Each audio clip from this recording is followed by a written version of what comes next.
j'espère que vous allez bien. Je vous retrouve aujourd'hui enfin pour vous faire les vidéos de tout ce que j'ai pu apprendre lors de la Natural Hair Academy. Donc je tiens déjà à vous prévenir si vous me voyez plusieurs fois avec la même tête. Comme je pensais que ce serait pas spécialement génial de tout vous filmer en une fois, il y aura en fait plusieurs petites vidéos. Donc par exemple aujourd'hui j'ai prévu quand même de vous en filmer, il me semble 3 ou peut-être 4, enfin je sais pas, après peut-être qu'au bout de la première je serai fatiguée, je vais me dire je ferai les autres jours, mais bon au moins je vous préviens, voilà. Et en petit débriefing en fait si vous voulez, avant d'entamer le sujet de cette vidéo, pour vous expliquer un peu comment la journée s'est déroulée. Alors en fait, il y avait plusieurs petites conférences. Il y avait une conférence sur la croissance du cheveu avec Clarisse Liben de Belle Eben et Jane Carter, donc la fondatrice de la marque Jane Carter. Voilà, il y avait une conférence avec les sœurs Monroe, donc la conférence Beautiful, je sais plus comment ça s'appelait, mais donc voilà, qui parlait un peu toujours du cheveu, mais après sous différents angles. Il y avait des ateliers donc avec Design Essential qui montraient surtout en fait comment utiliser tous les produits de leur gamme selon qu'on ait les cheveux ondulés, bouclés, frisés, crépus, et ils montraient même pour les personnes qui avaient des locks comment utiliser les produits Design Essential. Ensuite il y avait l'atelier phytospécifique où vous pouviez aller regarder avec un microscope, je sais pas quoi, comment étaient votre cheveu et votre cuir chevelu, s'ils étaient abîmés, des choses comme ça. Il y avait la conférence avec Félicia qui montrait différentes coiffures qu'on pouvait faire et qui parlait également du cheveu.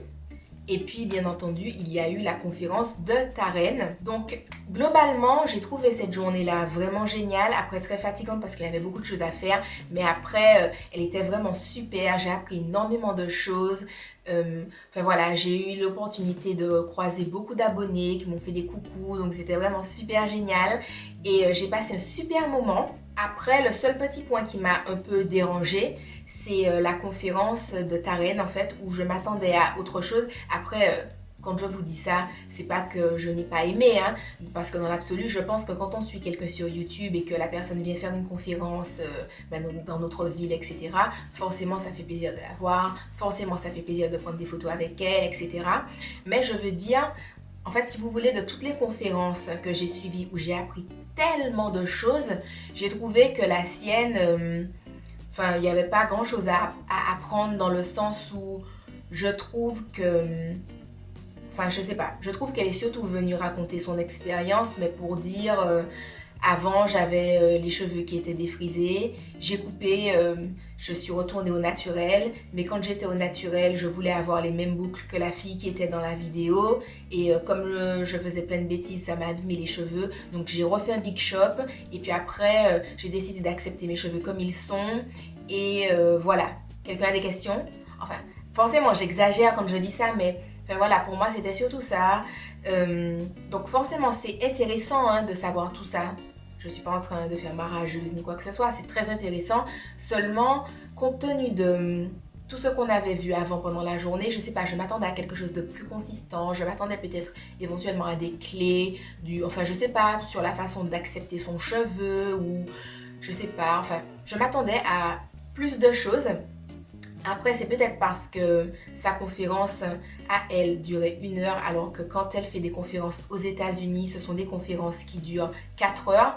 Voilà, parce que, enfin, quand on la suit sur YouTube, je trouve, on a quand même pas mal d'informations et pour le coup, j'ai trouvé sa conférence assez, je sais pas, assez linéaire, il n'y a pas beaucoup de choses.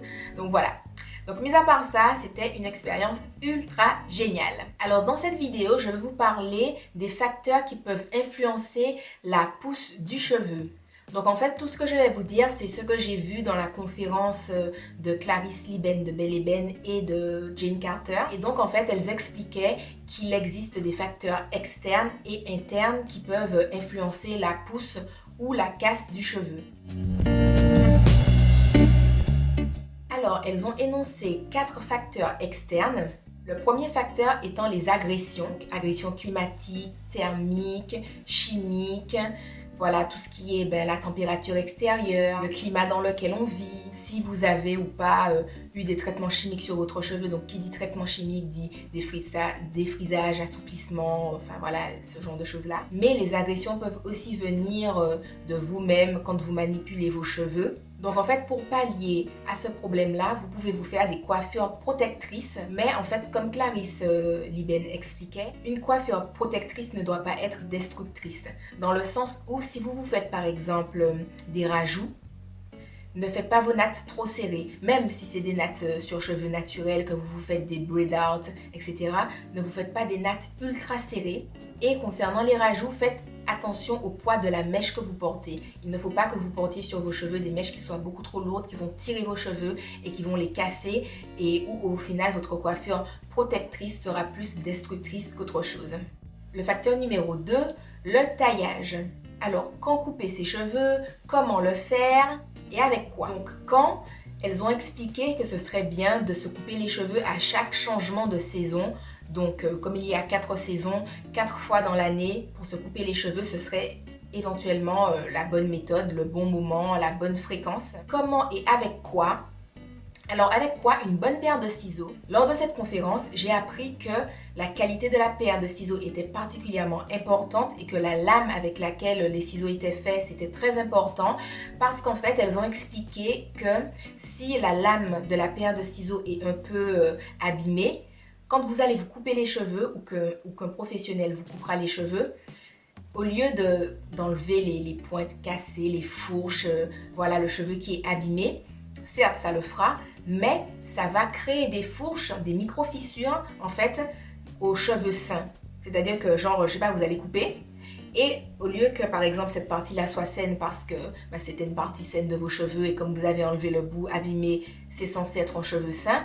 Au moment de la coupe, vous créez des micro-fissures. Donc déjà, quand vous êtes en train de couper vos cheveux, vous êtes déjà en train de les abîmer.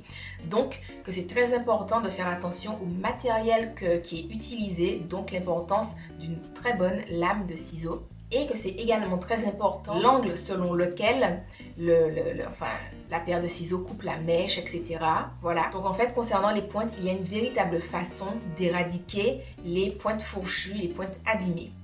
Facteur externe 3, le démêlage. Il faudra faire attention à la façon dont vous vous démêlez les cheveux pour ne pas vous les casser, ne pas les fragiliser. Donc, plus utiliser des peignes à grosses dents du bas vers le haut. Donc ça, en général, on est assez nombreux à le savoir, mais faire attention à la façon dont on démêle ses cheveux. Voilà, si vous avez des nœuds vers le bas, tenez bien vos cheveux, démêlez, enfin voilà, mais ne vous traumatisez pas parce que aussi il ne faut pas fragiliser son cuir chevelu quand on se démêle les cheveux. Donc bien tenir la mèche et démêler au fur et à mesure.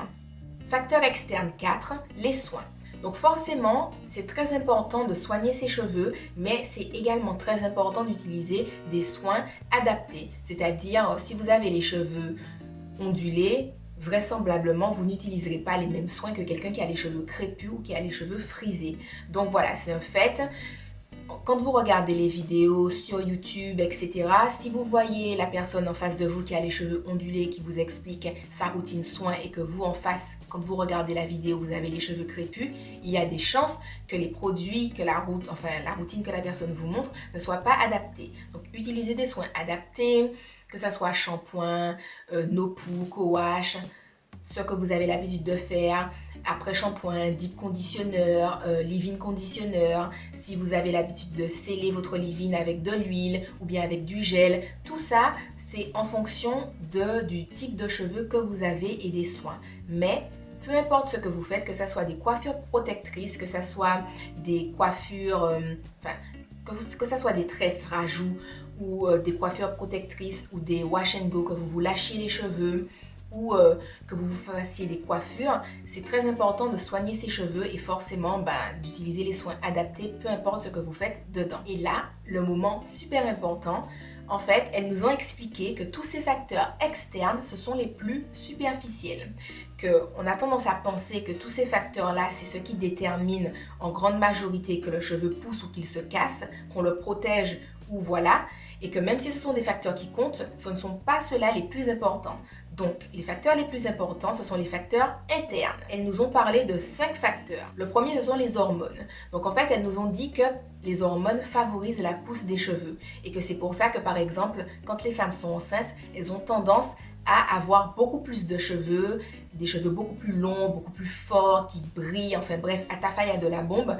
Et que c'est tout simplement parce que quand on est enceinte, on a plus d'hormones. Donc, un facteur de pousse des cheveux, c'est les hormones. Elles nous ont aussi expliqué que ce qui fait qu'après la grossesse, les femmes perdent leurs cheveux, c'est parce qu'en fait, c'est le manque de sommeil, le stress, la fatigue, tout ça accumulé qui provoque la chute des cheveux qui ont énormément poussé durant la grossesse. Un facteur interne très important qui empêche la pousse du cheveu, c'est le stress. Le stress contracte votre cuir chevelu. Et en fait, elles nous ont expliqué que quand il est contracté, il est mal irrigué, il est genre tu vois, trop aigri sur ta tête et tout. Et qu'en fait, il faut l'oxygéner et qu'il faut le détendre. Comment détendre son cuir chevelu? En faisant des petits massages.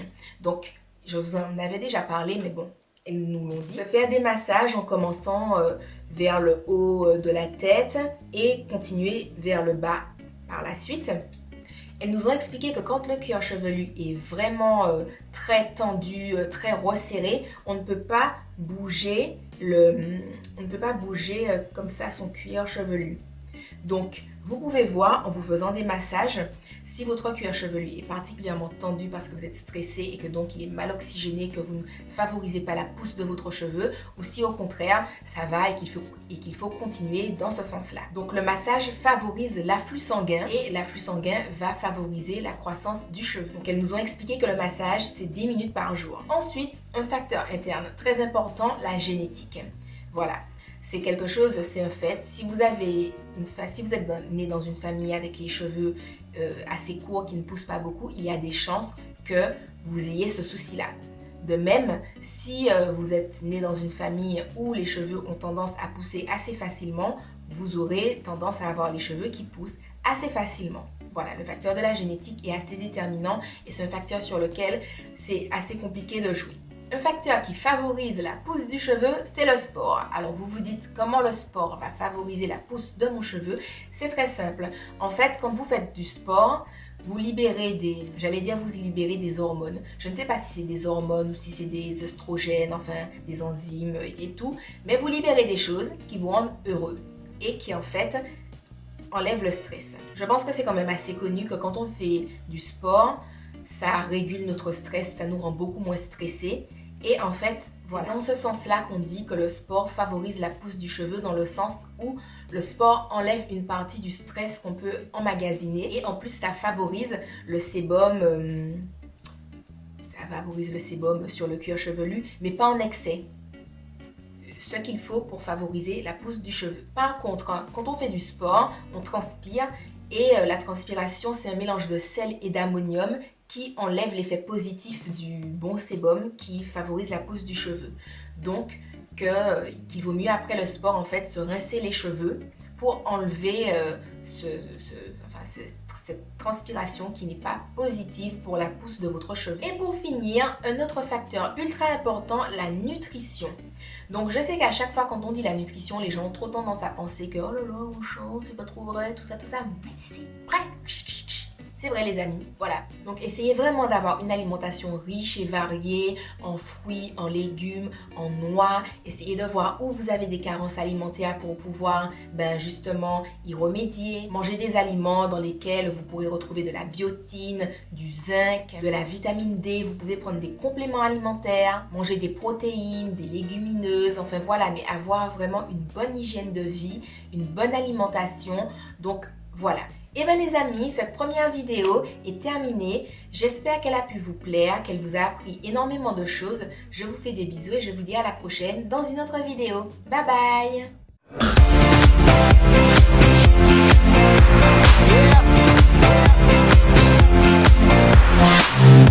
And we live this shit. You can smell the weed when I'm